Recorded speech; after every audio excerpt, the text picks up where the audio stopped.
ఓం శుక్లాంబరధరం విష్ణుం శశివర్ణం చతుర్భుజం ప్రసన్నవదనం ధ్యాయేత్ సర్వవిఘ్నోపశాంతయే. ఓం సరస్వతీ నమస్తుభ్యం వరదే కామరూపిణి విద్యారంభం కరిష్యామి సిద్ధిర్భవతు మే సదా. ఓం గురుర్బ్రహ్మ గురుర్విష్ణుః గురుర్దేవో మహేశ్వరః గురుః సాక్షాత్ పరబ్రహ్మ తస్మై శ్రీ గురవే నమః. మనం యోగ వాసిష్టం అనే గ్రంథంలో నిర్వాణ ప్రకరణం ఉత్తరార్థంలో 6వ భాగంలో 5వ అంశాన్ని తెలుసుకుంటున్నాము. వివిధ సిద్ధాంతంలో వాదోపవాదములు. శ్రీరాముడు మహాత్మ ఒకే జలంలో అనేక తరంగాలు కనిపిస్తున్నది. ఇదంతా చిదాత్మ తప్పితే మరింకేమీ కాదు. తదితరమైనదంతా భ్రమయే. భ్రమ తొలగితే అంతా చిదాత్మగానే అగుపించగలదు అని మీరు సిద్ధాంతీకరిస్తుండగా దానిలో సందేహం నాకేమీ అగుపించడం లేదు. అయితే ఇక్కడ వేరువేరు గురువులు వేరువేరు సిద్ధాంతాలు ప్రతిపాదించడం, వారి అనునయులు ఆ సిద్ధాంతములను ప్రచారం చేస్తూ వాటిని పూర్తిగా నమ్మి ఉండడం ప్రపంచంలో చూస్తున్నాం. కొందరి సిద్ధాంతం ఈ విధంగా ఉంటుంది: ఎంతవరకు జీవితం ఉంటుందో అంతవరకు సుఖంగా ఉండడమే మన పని. ఒకరోజు చావు రానే వస్తుంది కదా. ఈ దేహం భస్మీభూతమైన తర్వాత మరలా రాక ఇచ్చట. స్వామి ఇటువంటి సిద్ధాంతమును నమ్మి అనేక దుఃఖముల పాలవుతున్న వారి దుఃఖం శమించేది ఎట్లా? శ్రీ వశిష్ఠ మహర్షి: ఓ రామచంద్ర, సంవిత్తు లేక ఈ జీవుని ప్రప్రథమ స్వరూపమగు ఆత్మ తనయందు ఏ నిశ్చయమును ఎట్లా పూర్ణంగా ధరిస్తుందో ఆయా స్వయం నిర్మిత నిశ్చయమును అట్లే అనుభవించడం జరుగుతుంది. ఏది ఏ భావనచే దర్శిస్తూ ఉంటే అది ప్రాప్తించడం, అనగా యద్భావం తద్భవతి అన్నది లౌకిక విదితమైన విషయమే కదా.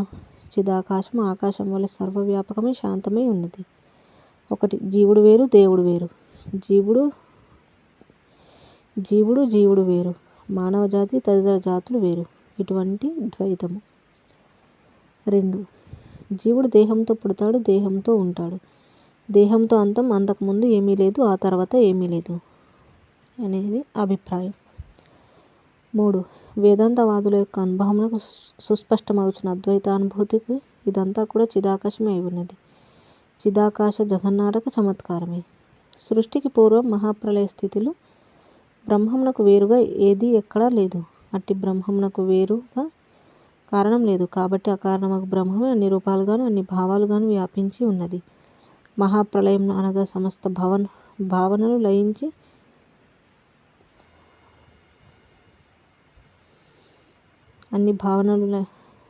భావనలు లయించి ఉన్నప్పటి స్వస్వరూప స్థితి అని గ్రహించు. అట్టి ఆదిశేషమగు స్వస్వరూపాన్ని తిరస్కరించువారు తమ స్వస్వరూపాన్ని తామే ఖండించుకొనుచున్నవారు అవుచున్నారు. సమస్త వేదశాస్త్రముల యొక్క తాత్పర్యమైనట్టి బ్రహ్మము సర్వ ఆలోచనలకు ముందే సర్వదా ఏర్పడి ఉన్న మహాప్రళయానంతర స్వస్వరూప ఆత్మను సర్వ జగత్ వ్యవహారానుభవములకు ఆత్యాంతికమైన మోక్షమనే స్థితిని తిరస్కరిస్తూ తత్సాధనములను మొదలై పరిచయున పెట్టేవారు తత్వోపదేశానికి అర్హులే కాదు. కాబట్టి శాస్త్రశూన్యులకు మూఢులు యోగి దృష్టిలో జీవన్మృతులే సుమ.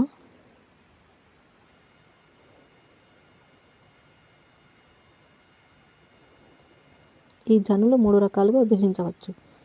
1 మూర్ఖులు. వీరు జగత్తునే నమ్మి ఉంటున్నారు. ఈ దేహాదుల పతనానంతరం నా స్థితి స్వరూపం ఏమిటి అనే ప్రశ్నకే రావడం లేదు. 2 భోగవాదులు. ఇదిగో ఇక్కడ ఇవన్నీ ఉన్నాయి, ఆ తర్వాత ఏమైతేనేం, అప్పుడు చూసుకుందాంలే అని తాత్సారం చేస్తూ వీరు ఆత్మజ్ఞానంకు సిద్ధమే కావడం లేదు. ఇట్టి వారిలో కొందరు ఆ తర్వాత ఏమీ ఉండదు, శరీరంలో అణువుల కలయిక వలననే నేను అన్నది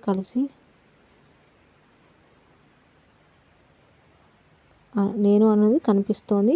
ఆ అణువులు విడిపోతే నేను అనేది ఎక్కడా ఏదీ ఉండదు, ఇంతకు మించి ఏమీ లేదు అని నమ్మి ఉంటున్నారు. ఇక మరికొందరు దేహం ఉంది కనుక అనుభవిద్దాం, ఆ తర్వాత అంటారా అది తెలియదు, తెలుసుకోలేం కనుక ఎవరు ఆ ఊసు ఎత్తకండి అని నిర్ణయిస్తారు. అట్టి వారిని శాస్త్రములు దేహాత్మబుద్ధి పరిమితులు అని అంటున్నారు. వారు అట్లు నమ్మి ఉండగా వారికి దేహం ఏమిటి, నేనెవరు అనే ప్రశ్నే ఉదించటం లేదు కనుక వారికి ఉపదేశించడం కుదరదు. శాస్త్రోపదేశములు అట్టి వారి కొరకు కాదు. 3 జ్ఞానసిద్ధులు. వీరు నిత్య సత్యముగా ఆత్మను అనుభూతపరుచుకొని ఉంటున్నారు. ఈ దేహమును ఇంద్రియములను ప్రవర్తింపజేసే ప్రత్యేగాత్మ చైతన్యము మనస్సు మొదలైనవన్నీ బ్రహ్మము అనున్నది శాస్త్రమును ముఖ్య ఉద్దేశం అని గ్రహించి ఉంటున్నారు. నేను ఈ కనబడే వారు అంతా బ్రహ్మమే అను అనుభూతి కలిగి ఉంటున్నారు. ఉపదేశ క్రమంపై ఇరువురికి ఉద్దేశించబడేదని గ్రహించి ఉపదేశ క్రమం పై ఇరువురికి ఉద్దేశించబడలేదని గ్రహించు. ఎందుకంటే మొదటివారు జగత్తును నమ్మి ఉంటున్నారు, రెండవ వారు సర్వం ఎరిగి ఉంటున్నారు. మరి ఉపదేశ క్రమం ఎవరికి?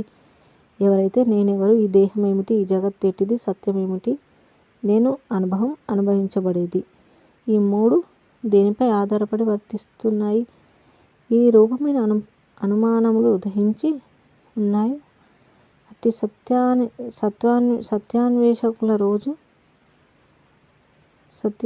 సత్యాన్వేషకుల కొరకే శాస్త్రబోధితమైన ఉపదేశ క్రమమంతా ఉద్దేశించబడి ఉంటుంది.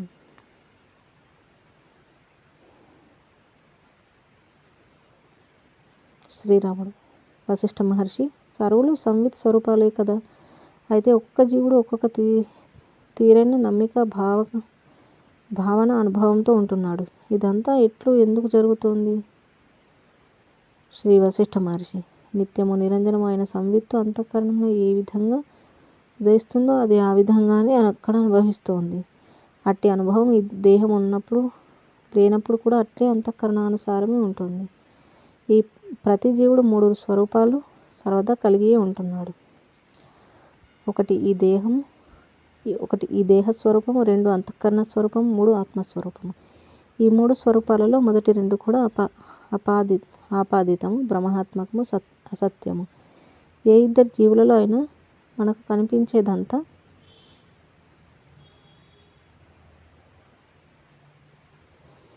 దేహ అంతఃకరణ సంబంధమైనది, ఆపాదితము, ఆత్మకు అసంబంధితమైనది కూడా. ఈ బంగారు గొలుసు ఎవరిది అనే ప్రశ్నకు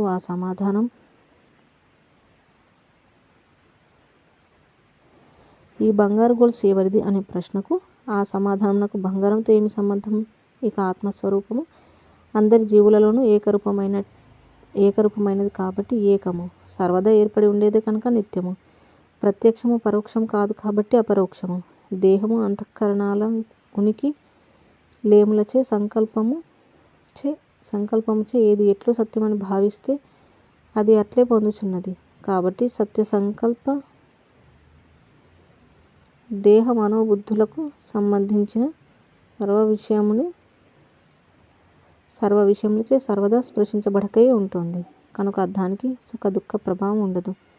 కనుక నిరతిశయమైన ఆనందం. ఈ విధంగా ప్రతి జీవుడు దేహ మనో ఆత్మరూపుడై ఉన్నాడు. దేహ మనోరూపములు గౌణమైనవి. అవి సందర్భోచితమైన, కాలబద్ధమైన సత్యమే గాని నిత్య సత్యం కాదు. లోహమునకు నామరూపముల వంటివి.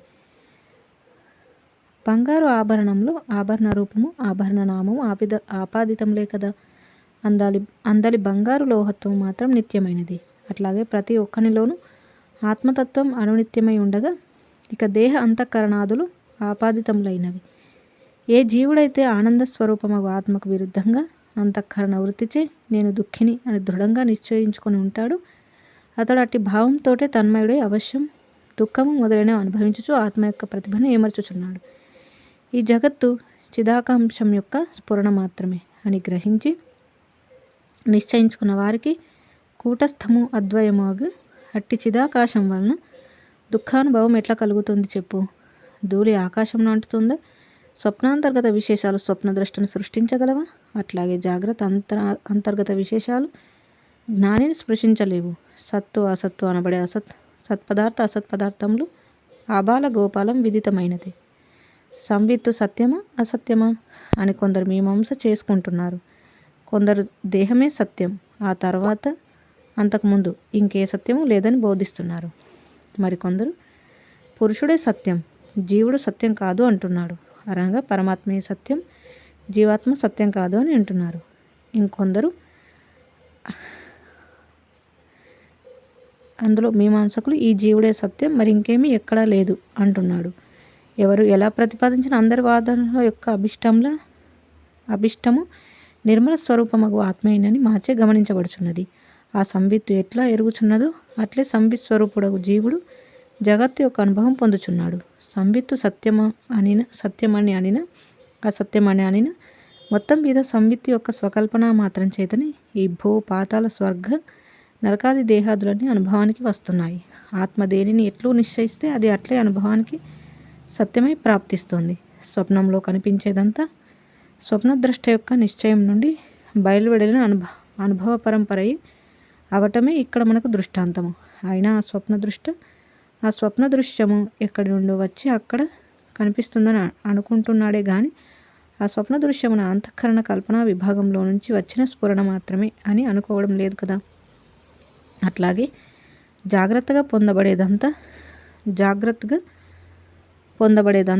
జాగ్రత్త ద్రష్ట తన అంతఃకరణం యొక్క జాగ్రత్త కల్పన విభాగంలో నుంచి బయలువెడలిన స్ఫురణ మాత్రమే అని గమనించడం లేదు. జ్ఞానదృష్టితే అది సుస్పష్టమై ఉంటుంది. జ్ఞాన అజ్ఞానములు ఇంత మాత్రమే. జై శ్రీరామ్. ఈ విధంగా వివిధ సిద్ధాంతములు వాదోపవాదముల గురించిన విశ్లేషణ అనేది ఇక్కడ చూసాము. ఎవరు ఏ సిద్ధాంతాన్ని తీసుకున్నా కూడా చివరికి ఆత్మయే సత్యమైనది అనేది అందులో ప్రతిపాదించడం మేము గమనించాము అన్నట్టుగా వశిష్ఠ మహర్షి వారు తెలియజేయడం చూసాము. ఇక తర్వాతి అంశము ఆత్మజ్ఞాన ఔషధం.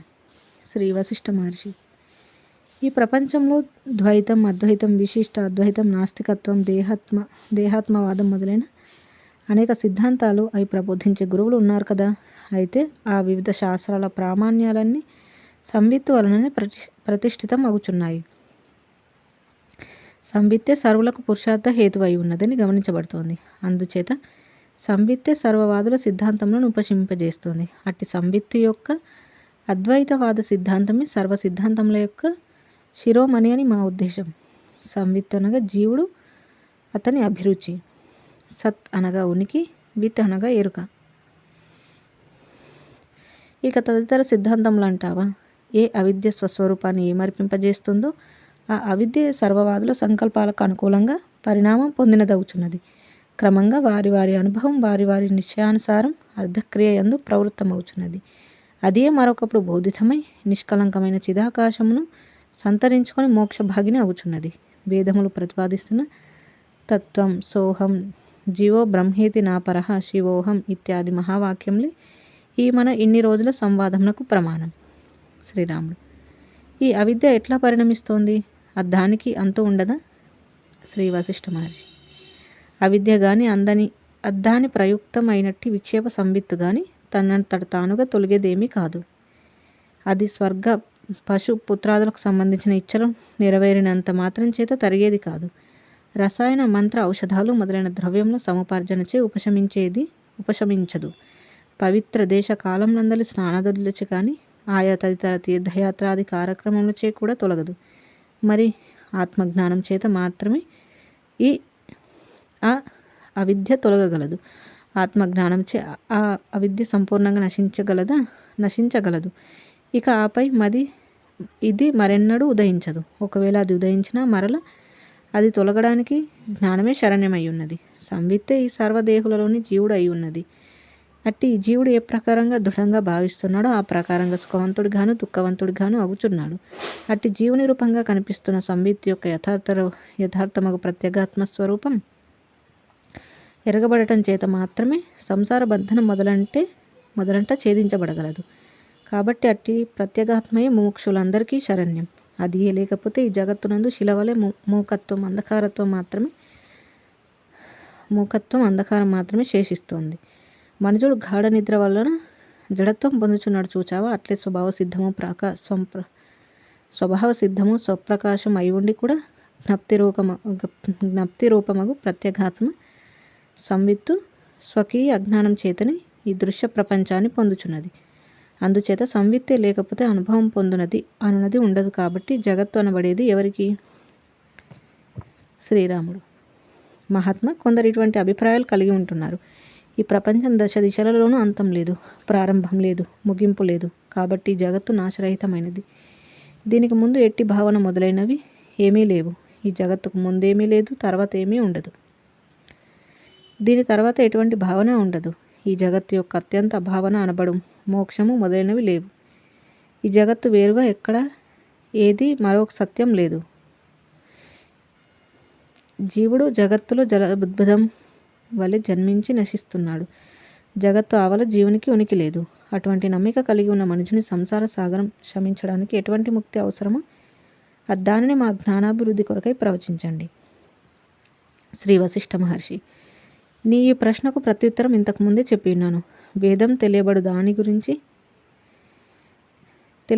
గురించి చెప్పేది.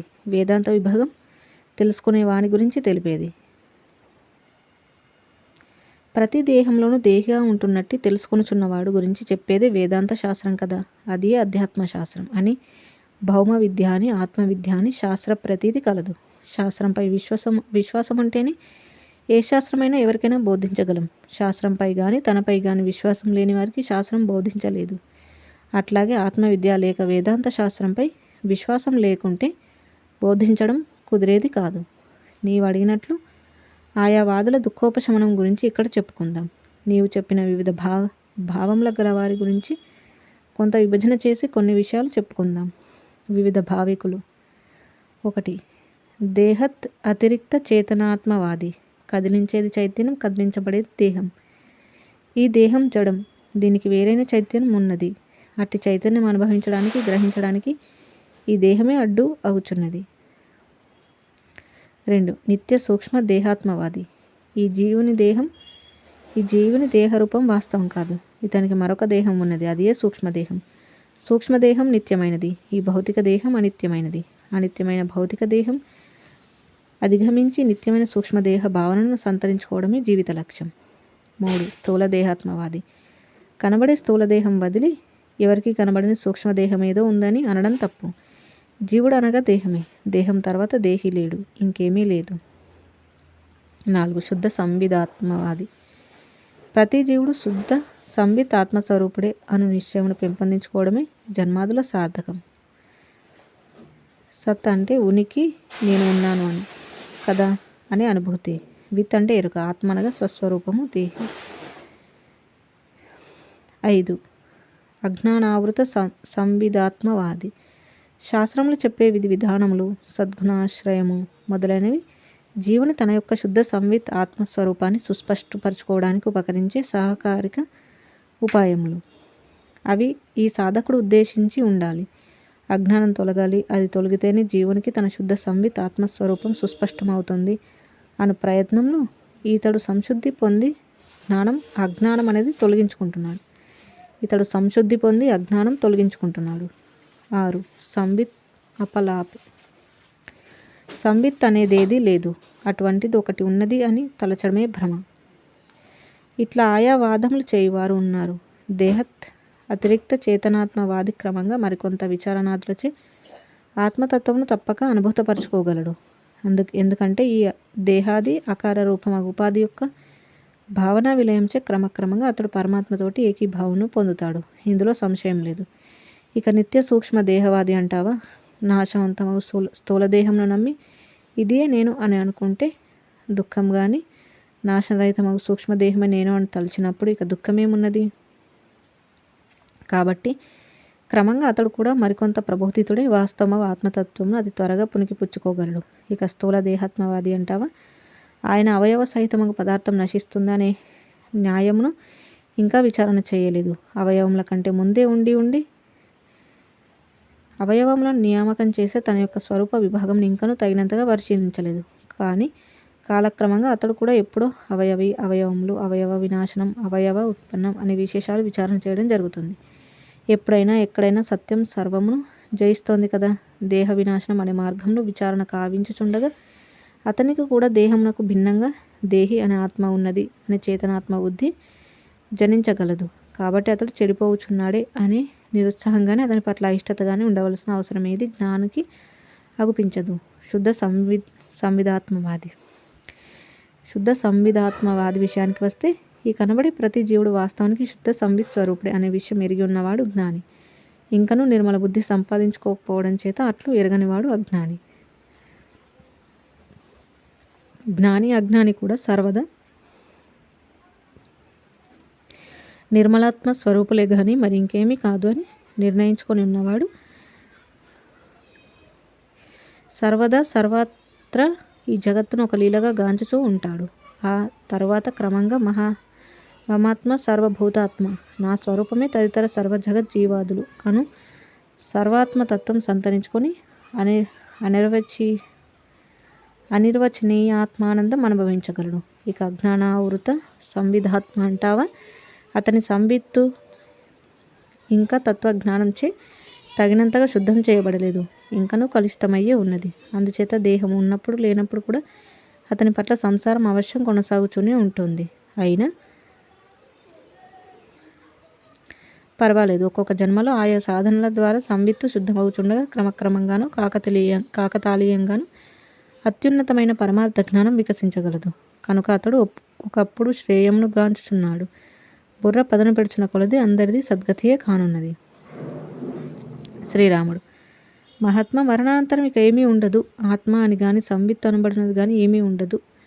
ఈ జీవుడు మరణం తర్వాత ఏ రూపంగానూ ఉండడు అను నిశ్చయం కలిగి ఉన్నవాడు మరణానంతరం ఎట్టి స్థితిని పొందనున్నాడు? శ్రీ వశిష్ఠ మహర్షి: ఏది ఎట్లు భావన చేస్తే అది అట్లే సిద్ధిస్తుంది అనున్నది ఈ మనస్సు యొక్క స్వభావం అయి ఉన్నది. కనుక మరణానంతరం ఆత్మ కానీ ఏమి కానీ ఉండదు, తదనంతరం సంవిత్తు అనే ఉనికి కానీ స్థితి కానీ ఉండదు అనే దృఢాభిప్రాయం పెంపొందించుకున్న జీవుడు అట్టి బోధ యొక్క ప్రభావం చేత దేహ పతనానంతరం చిరకాలం విషయజ్ఞానరహితుడై జడప్రాయుడై ఉండడం జరుగుతుంది.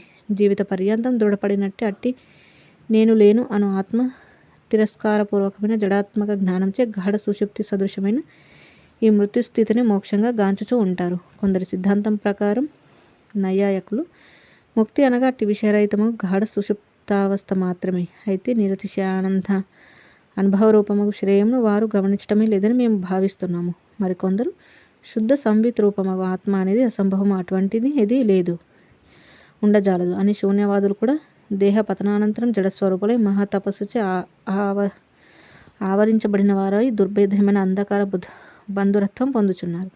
అయితే సత్యమే అంతటా జయించుచున్నది కాబట్టి సత్యానుభూతి పర్యంతం పునఃపరిశీలన వారికి అనివార్యమవుచున్నది. క్షణికవాదులు ఈ జగత్తు క్షణికం, స్వప్నపురం వంటిది అని నమ్ముతూ అంతకు మించి ఏమీ లేదని, ఏమీ ఆలోచించవద్దని బోధిస్తున్నారు. అట్టి పరిమితి దృష్టిని నమ్మవారి సమస్త వ్యవహారాలు సుఖదుఖ మిశ్రితంగానే కొనసాగుతూనే ఉంటున్నాయి. క్షణికమైన వాటికి ఆధారంగా సర్వదా వేంచేసి ఉన్నట్టు అనుక్షణికమగు స్వస్వరూపాత్మకు సంబంధించిన సమాచారం పరిశీలించి అప్పుడు నిర్ణయించుకోవలసినదిగా వారికి మా మనవి. స్థైర్యవాదులు ఈ జగత్తు శాశ్వతం, మనం అశాశ్వతం అని బోధిస్తున్నారు. క్షణికవాదుల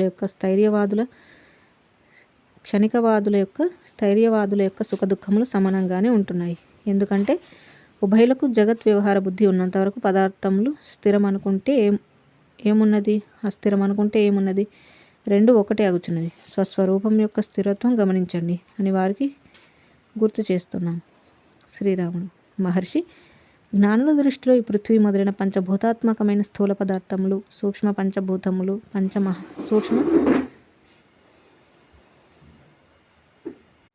సూక్ష్మ పంచమహాభూతములు స్థిరమైనవా, క్షణికములైనవా? శ్రీ వశిష్ఠ మహర్షి: ఓ రామచంద్ర, ఈ పృథ్వీ మొదలైన స్థూల పదార్థములు కానీ సూక్ష్మ పంచభూతములు కానీ స్థిరములైన అస్థిరములైన జ్ఞానులకు ఆ విషయంలో విశేషమైన పట్టుదల ఉండదు. ఎందుకంటే అజ్ఞానం ఎంతవరకు ఉంటుందో అంతవరకు ముత్యపు చిప్పలో వెండి కనబడినట్లు ఈ అధ్యస్థమైన జగత్తు కనబడుతూనే ఉంటుంది.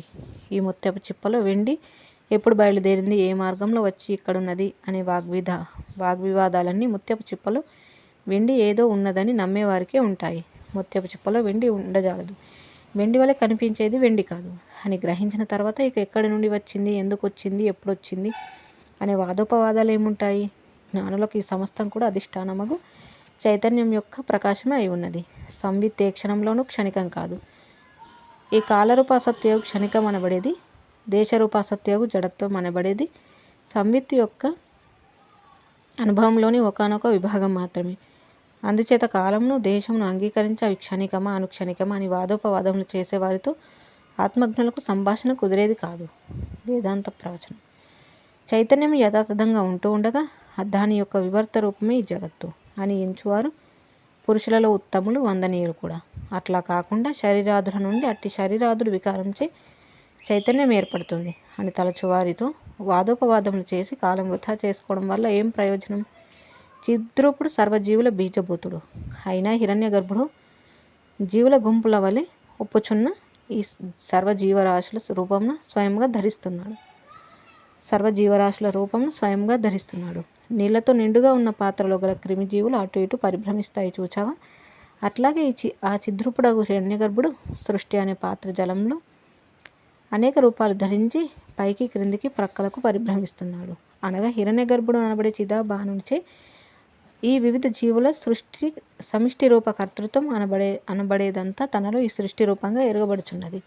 ఈ వివిధ కర్తృత్వ రూపాలన్నీ అతడు తనలో స్వయంగా అనుభవించుచు ఈ విధంగా సంసారంలో తిరుగాడుచున్నాడు. ఈ జీవుడు చిద్రూపుడే, హిరణ్య గర్భుడు చిద్రూపుడే. ఎవడు ఏ విధంగా దేనిని ఎరుగుచున్నాడు అతడు దానిని ఆ విధంగానే పొందుచున్నాడు అనేది ఆబాల గోపాలానికి విదితమే కదా. ఉదాహరణకు ఈ క్రియా వ్యవహారంలన్నీ నేను నిర్వర్తించి రావడం నేను చేసిన పాపం అనుకుంటే అది శిక్షానుభవంగా అనిపిస్తూ పరిణమిస్తుంది. ఈ నిర్వర్తించే క్రియలన్నీ పరమాత్మ సేవయే అనుకుంటేను సాధన రూప సేవ అగుచున్నది. ఇది పీడ అనుకుంటే అట్లే పీడగానే అనుభవం అగుచున్నది, క్రీడ అనుకుంటే క్రీడయే అగుచున్నది. అట్లాగే చిద్రూపుడగు ఈ జీవుడు దేనిని ఏ విధంగా ఎరుగుచున్నాడో అది ఆ విధంగానే శీఘ్రంగా పొందబడుచున్నది. ఇట్లు ప్రాప్తించడం అనబడేది ఈ జీవునికి ఆ హిరణ్య గర్భునికి ఒక తీరుగానే అగుచున్నదని గ్రహించు. ఆకాశంలో పొగ రకరకాల ఆకారాలుగా రూపాలుగా అగుచు కనిపిస్తుంది చూచావా? మహాసముద్రంలోని జలం అనేక రూపాలైన తరంగాలుగా ఆవర్తవృత్తులుగా అగుపిస్తోంది కదా. అదేవిధంగా చిదాకాశమునందు సంసారం యొక్క వివిధ వైచిత్రమంతా సంభవిస్తోంది. స్వప్నమున సంవిత్తే స్వప్నద్రష్టకు మహానగరంగా కనిపిస్తోంది. అట్లాగే చిదాకాశమే సృష్టాది నుండి ఇప్పటి వరకు జగద్రూపంగా స్థితి నుండి ఉంటుంది. ఇక ఈ సృష్టికి సహకార కారణాలు ఏమిటంటావా? స్వప్నంలో ఎటువంటి సహకారి కారణాలు లేకుండానే స్వప్న జగత్తంతా సంభవిస్తోంది కదా.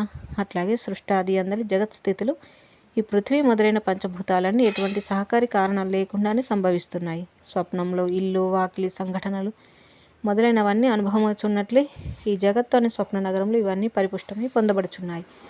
వాస్తవానికి నీవు, నేను, ఇతర సర్వజనులు అందరూ కూడా ద్వైత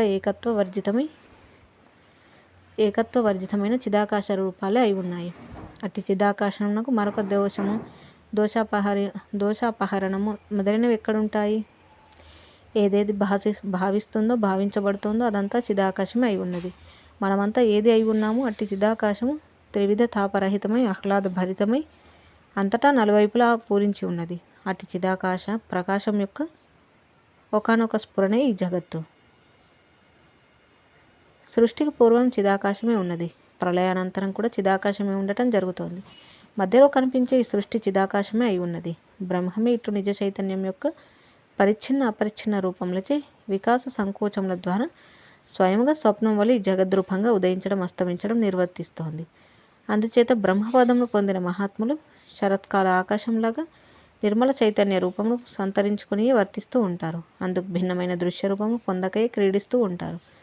ఓ రామచంద్ర, ఎవరైతే అభిమాన మోహాదులను సంఘ దోషములను జయించివేసి ప్రవాహపతితమైన ఆయా కార్య వ్యవహారాలను వృద్ధారహితులై నిర్వర్తిస్తూ ఉంటారు, అట్టి మహనీయులు క్రమక్రమంగా జీవన్ముక్తత్వం సంతరించుకోగలరు. ఇక వారు ఇతరుల కార్యవ్యవహార దృష్టి యందు పురుష ప్రతిమ వలె నిరాకారులై వెలైచూ ఉంటారు. అట్టి మహనీయుల దర్శనమే మహద్భాగ్య ప్రధానమైనది. జై శ్రీరామ్. ఈ విధంగా మనకి ఆత్మజ్ఞాన ఔషధం అనే అంశాన్ని గురించి వివరించడం చూసాం.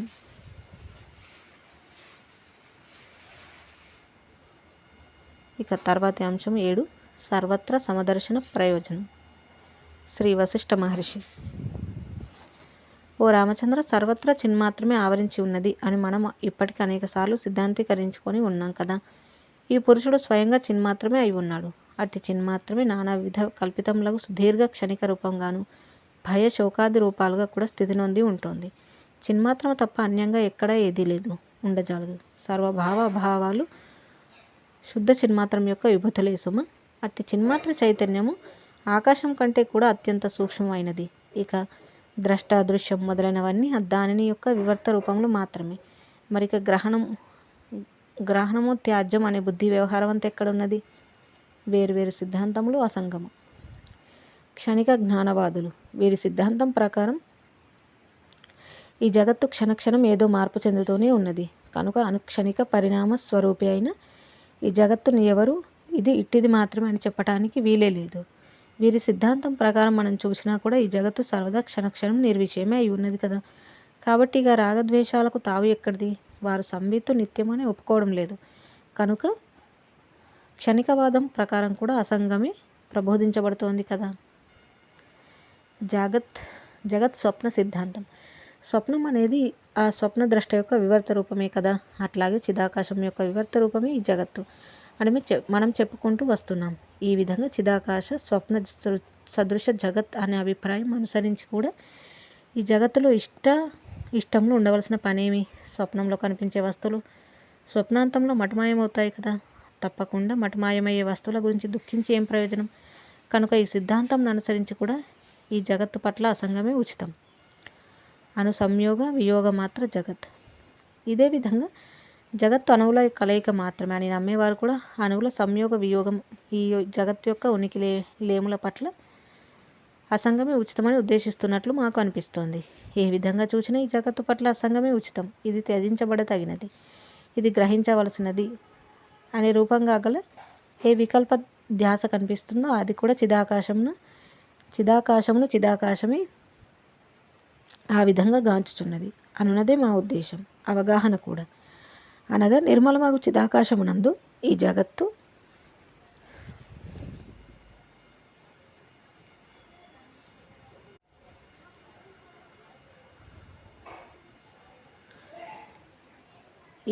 నిర్మల చిదాకాశముగానే భాసిస్తోంది. కాబట్టి ఇక ఇది మాకు ఇష్టం, ఇది మాత్రం మాకు ఇష్టం కాదు అని దృష్టి ఎక్కడ, ఎందుకు? ఈ మనుష్యులు, ఈ దేవతలు, ఈ నాగులు, ఈ స్థావర జంగమములు ఇవన్నీ కూడా పరమాత్మ అనబడు సంవిత్ మహాసముద్ర జలంలోని తరంగ రూపాలే అయి ఉన్నాయి. ఆ సంవిద్రూప మహాసముద్ర తరంగాల యొక్క ఆవర్త వృత్తులే ఇక్కడి జనన మరణాలు కూడా. ఓ రామచంద్ర, నేను, నీవు, సమస్త జీవులు సంవిధాకాశ రూపలమే అయి ఉన్నాము. మనం ఎవరం కూడా ఎప్పటికీ మరణించని వారమే అయి ఉన్నాము. చిదాత్మకు మరణం ఎక్కడ ఉంటుంది చెప్పు? అంతేకాదు సర్వము సంవిత్మయమే కాబట్టి సంవిత్తు దేనికి జ్ఞేయం అవదు, అనగా తెలియబడునది అవదు. అది తెలియట అనే సంవేద్యత్వం ప్రదర్శిస్తున్నప్పటికీ దానిలో ద్విత ఏకత్వంలో ఎట్లా ఉండగలవు? ఓ రామచంద్ర, సంవిత్తు లేక చిదాత్మకు వేరుగా మరి ఏ సద్వస్తువు ఉన్నదో చెప్పు. ఒకవేళ సంవిత్తే మరణిస్తుందని అనుకుంటే మరి నీవు నేను ఎలా జీవిస్తున్నాం? సౌగతవాదులు పరమాత్మ ఎక్కడో ఉన్నారు అని చెప్పువారు. లోకాయతవాదులు ఈ లోకమే ఉన్నది, ఇందుకు వేరైన పరమాత్మ ఎక్కడా లేదు అని చెప్పేవారు. ఇటువంటి సర్వుల అభిప్రాయం సంవిత్తు గురించే. అంతకు మించి వారు దేన్ని నమ్ముచున్నారు? చిదాకాశమే వారి వారి అభిమతానుసారంగా ఆయా విధాలుగా అనుభవగతం అవుతుందని గమనించు. అట్టి సంవిద్రూప ఆకాశంనే కొందరు బ్రహ్మం అంటున్నారు, మరికొందరు విజ్ఞానం అని పిలుస్తున్నారు, ఇంకొందరు శూన్యమని, ఇంకా కొందరు కల్పన లేక మత్తు శక్తి వలె సృష్టిలోని అంతర్లీన శక్తి అని, పరిణతి చెందిన పంచభూతముల ధర్మం అని, ఇంకా పురుషుడు అని, చిదాకాశం అని, శివుడు అని, ఆత్మ అని చెప్పుచున్నారు. ఈ విధంగా ఆయా వాదులచే అనేక ప్రకారములైన వికల్పములు చెప్పబడినప్పటికీ ఆ చిన్మాత్రం మరొక రూపం ఏది పొందకే ఉంటుంది. ఆ సర్వ వికల్పములకు తన ఆయా కల్పిత రూపములకు తానే సాక్షి స్వయంగానే తానే వాటినన్నింటినీ ఆయా రీతులుగా ఎరుగుచున్నది. తాను సర్వదా నిర్వికల్పమే అయి ఉన్నది. ఓ రామచంద్ర, ఈయన అవయవములు చూర్ణమైపోవుగాక, లేదా మేరుపర్వతం వలె సువిశాలమగుగాక. చిన్మాత్రమే శరీరంగా గల నాకు హాని గాని వృద్ధి గాని మన తాతలు ముత్తాతలు తండ్రులు మొదలైన వారు చిన్మాత్రమే శరీరంగా గల నాకు హాని గాని వృద్ధి గాని లేదు. తర్వాత మన తాతలు ముత్తాతలు తండ్రులు మొదలైన వారు మరణించి ఉండవచ్చుగాక, కానీ వారి ఆత్మరూపము చైతన్యం మాత్రం మరణించటం లేదు. చైతన్యంలోకి మరణం ఉంటే అది మరల పునర్జన్మ పొందేది కాదు. మన ఈ దేహములు మరణించిన తర్వాత కూడా మన ఆత్మ చైతన్య రూపం నశించదు. దేహం రావడం దేహం పోవడం ఇవి దేహధర్మాలు కానీ ఆత్మధర్మాలు కాదు. ఎక్కడన్నా ఆకాశం నశిస్తుంది అనేది కుదురుతుందా? కుదరదు. ఇక ఆకాశం కంటే కూడా అత్యంత సూక్ష్మమైనట్టి ఆత్మ చైతన్యానికి మరణం ఎక్కడిది? ఆకాశం ఎప్పుడూ నాశరహితమే. దానికి జన్మమేమిటి, మరణమేమిటి? అట్లే చిదాకాశము సర్వదా నాశరహితమే. దానికి జన్మించడం, మరణించడం ఉండదు. ఈ విధంగా చైతన్యమునకు నాశనం అనేది అసంభవం. ఈ జగత్తు అంటావా? ఈ జగద్రూప స్ఫురణ కూడా చిదాకాశమే. ఉదయాస్తమయ రహితమై నాశరహితమై చిదాకాశమే తనందు తాను ఈ జగద్రూపంలో స్థితి నొంది ఉన్నది. ఆది మధ్యాంతరహితమైన చిదాకాశము స్ఫటికంలో పర్వతంలాగా ఈ జగత్తును తనయందు ఒకప్పుడు ధరించి ఉంటోంది. మరొకప్పుడు నిజతత్వ సాక్షాత్కారంచే దగ్ధం చేసి నిర్మలమగు తన స్వరూపంనంతా అని వెలయుచున్నది. రాత్రి యందు ఏర్పడిన అంధకారం సూర్యోదయం కాగానే క్రమంగా నశిస్తుంది. చూచావా? నేను జీవుడను, బద్ధుడను అనే అజ్ఞాన అంధకారం ఆత్మజ్ఞాన ప్రకాశం యొక్క ప్రవృద్ధిచే క్రమంగా తొలగిపోతూ వస్తుంది. సముద్రం స్వయంగా తన యందు ప్రవాహము, తరంగము, పేనము అనగా నురుగు, బుద్ధిబుధము అనగా బుడగ, ఆవర్తము కలిగి ఉంటుంది. చూచావా? అట్లాగే చిదాకాశం తన యందు జగద్భావన అనే అవయవమును ధరించి ఉంటుంది. ఈ పురుషుడు లేక జీవుడు చిన్మాత్రమే అయి ఉన్నాడు. అతడు ఆకాశం వలె సదా సర్వదా నశించకయే ఉన్నాడు. కాబట్టి నేను నశించుచున్నాను అని తలచి దుఃఖించటం అనేది వ్యర్థమైన పని మాత్రమే.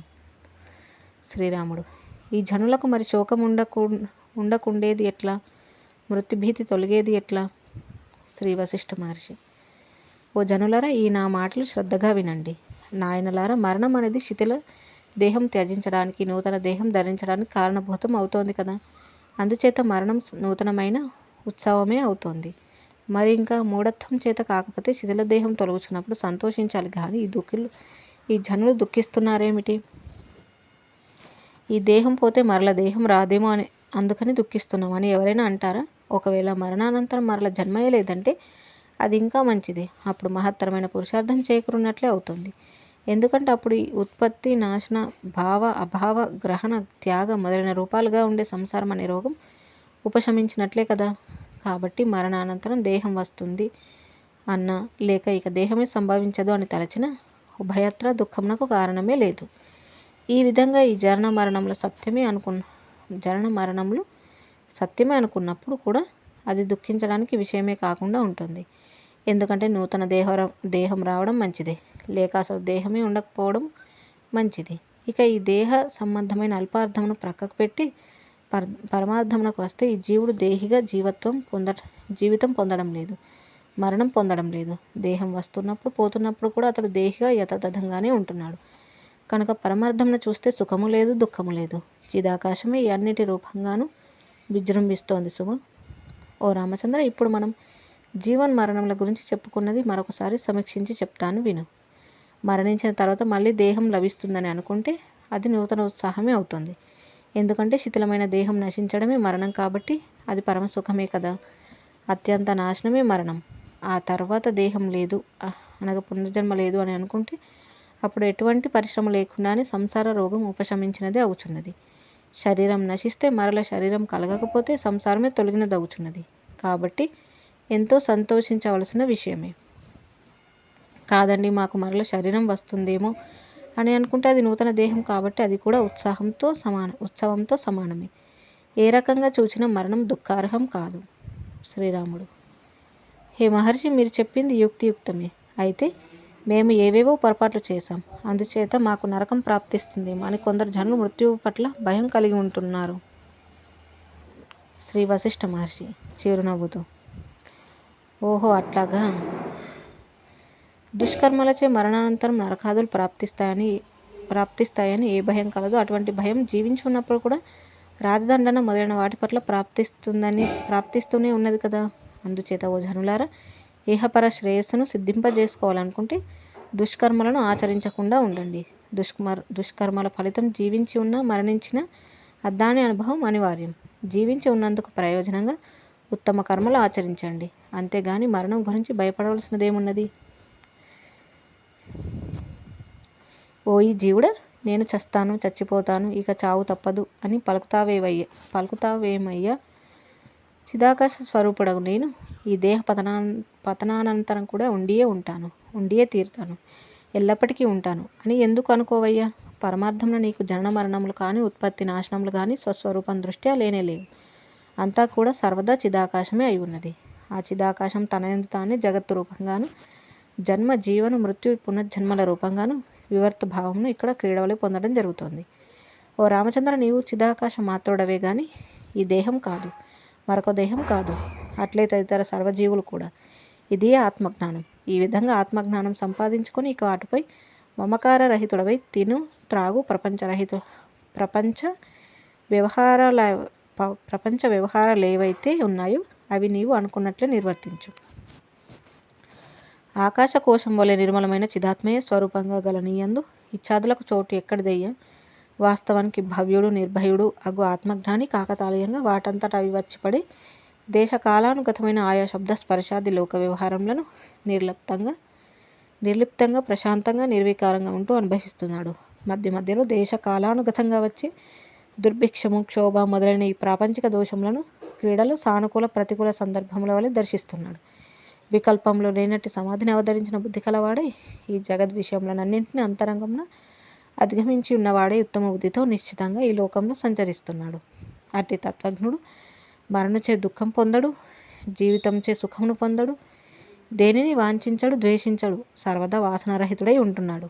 ఓ రామచంద్ర, జీవన్ముక్తుడు ఇదే ప్రపంచంలో ఇచ్ఛారహితుడై ఉంటున్నాడు, వాసనావర్జితుడై ఉంటున్నాడు.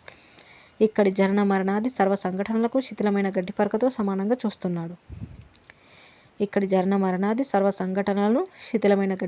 సమానంగా చూస్తున్నాడు.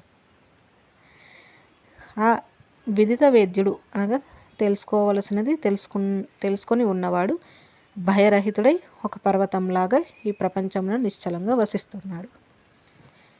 జై శ్రీరామ్. ఈ విధంగా మనకి సర్వత్రా సమదర్శన ప్రయోజనం అనే అంశాన్ని గురించి వివరణ అనేది చూసాము. మనకి ఈ యొక్క 6వ భాగంలో ఇది చివరి అంశము. ఇక మిగిలిన అంశాల గురించి మళ్ళీ తెలుసుకుందాం. ఇంతటితో ముగించుకుందాం. జై శ్రీరామ్. కాయేన వాచా మనసేంద్రియైర్వా బుద్ధ్యాత్మనా వా ప్రకృతే స్వభావాత్ కరోమి యద్యత్ సకలం పరస్మై నారాయణాయేతి సమర్పయామి. స్వస్తి. ఓం తత్సత్.